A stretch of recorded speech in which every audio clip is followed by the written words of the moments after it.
Hello friends, स्वागत है आपका ओनली स्टडी ज्ञान में। आज हम 12th क्लास हिस्ट्री बुक 1 है, भारतीय इतिहास कुछ विषय 1। इसमें दूसरा चैप्टर जो है राजा, किसान और नगर, अति लघु उत्तरीय क्वेश्चन इसमें करेंगे। इसमें पहला क्वेश्चन है कि मौर्यों के राजनीतिक इतिहास के मुख्य स्रोत क्या क्या है। इसमें बताना है कि मौर्य वंश का जो राजनीतिक इतिहास के बारे में पता चलता है, उनके पहले के बारे में उसके क्या क्या स्रोत है। तो पहला है मेगास्थनीज की इंडिका पुस्तक, दूसरा है कौटिल्य का अर्थशास्त्र बुक, तीसरा है जैन बौद्ध साहित्य और चौथा अशोक का शिलालेख। अगला क्वेश्चन है कि हर्षचरित की रचना किसने की है। इस रचना का विषय क्या है। तो हर्षचरित की रचना जो है वह आर्यभट्ट है, रचयिता उसके रचनाकार। और हर्षचरित संस्कृत में लिखी गई कन्नौज के शासक हर्षवर्धन जो है उनकी जीवनी को बताता है।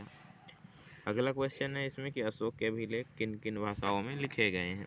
तो अशोक के अभिलेख प्राकृत और पाली भाषाओं में लिखे गए हैं और इनमें ब्राह्मी ख्रिस्टी भाषाओं की लिपि का प्रयोग हुआ है। और इन अभिलेखों में अशोक के जीवन वृत्त, उसकी आंतरिक तथा बाह्य नीति एवं उसके राज्य के विस्तार संबंधी जानकारी भी दिया गया है। चौथा क्वेश्चन है कि प्रयाग स्तंभ अभिलेख का क्या महत्व है। तो प्रयाग का स्तंभ अभिलेख गुप्त काल का एक महान ऐतिहासिक स्रोत है और इस अकेले स्रोत पर बहुत कुछ समुद्रगुप्त की महानता निर्भर करती है। इस अभिलेख की 33 लाइनें हैं जो कि संस्कृत भाषा में, और इस लेख के रचयिता समुद्रगुप्त के दरबारी कवि जो थे हरिसेन वह है, और जिससे अपने आश्रयदाता की विजयों और सैनिक प्रक्रमों का वर्णन किया गया है।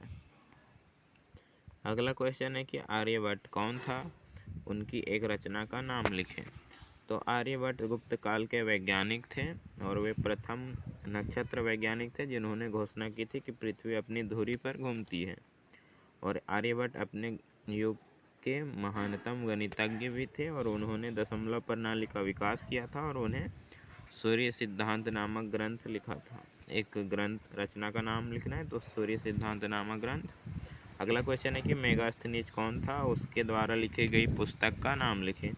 तो मेगास्थनीज चंद्रगुप्त मौर्य के दरबार में आए कानूनी राजदूत, यूनानी राजदूत है, यूनान देश के, और वह 5 वर्ष यानी कि 302 ईसा पूर्व से 298 ईसा पूर्व तक चंद्रगुप्त मौर्य के दरबार में रहा और भारत की दशा का आंखों देखा हाल अपनी पुस्तक जो है इंडिका उसमें लिख दी है। और यह पुस्तक अब नष्ट हो चुकी है, लेकिन उसके प्राप्य अंशों के आधार पर चंद्रगुप्त के शासनकाल की पर्याप्त जानकारी हमें मिलती है।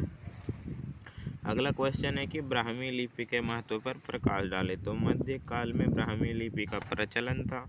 अशोक के अभिलेख मुख्यतः ब्राह्मी लिपि में लिखे गए थे और ब्राह्मी लिपि से ही उत्तर भारत की भाषाएं गुजराती, मराठी, पंजाबी, हिंदी, बंगाली आदि लिपियाँ जो है निकली हैं।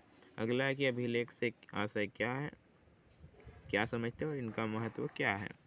तो शासकों या फिर अन्य प्रभावशाली व्यक्तियों द्वारा शिलाओं यानी कि पत्थरों एवं धातु की चादरों पर खुदे हुए संदेश, विवरण या आदेशों को अभिलेख कहा जाता है। प्राचीन भारतीय इतिहास के अध्ययन के पुरातात्विक स्रोत के रूप में अभिलेख का अत्यधिक महत्व है और इनसे अनेक शासकों के नाम तथा उनके विषय की प्रमुख घटनाओं एवं सामाजिक राजनीतिक स्थितियों का भी पता चलता है। तो वीडियो अच्छा लगा होगा तो वीडियो को लाइक, कमेंट तथा चैनल को सब्सक्राइब कर लीजिएगा। धन्यवाद।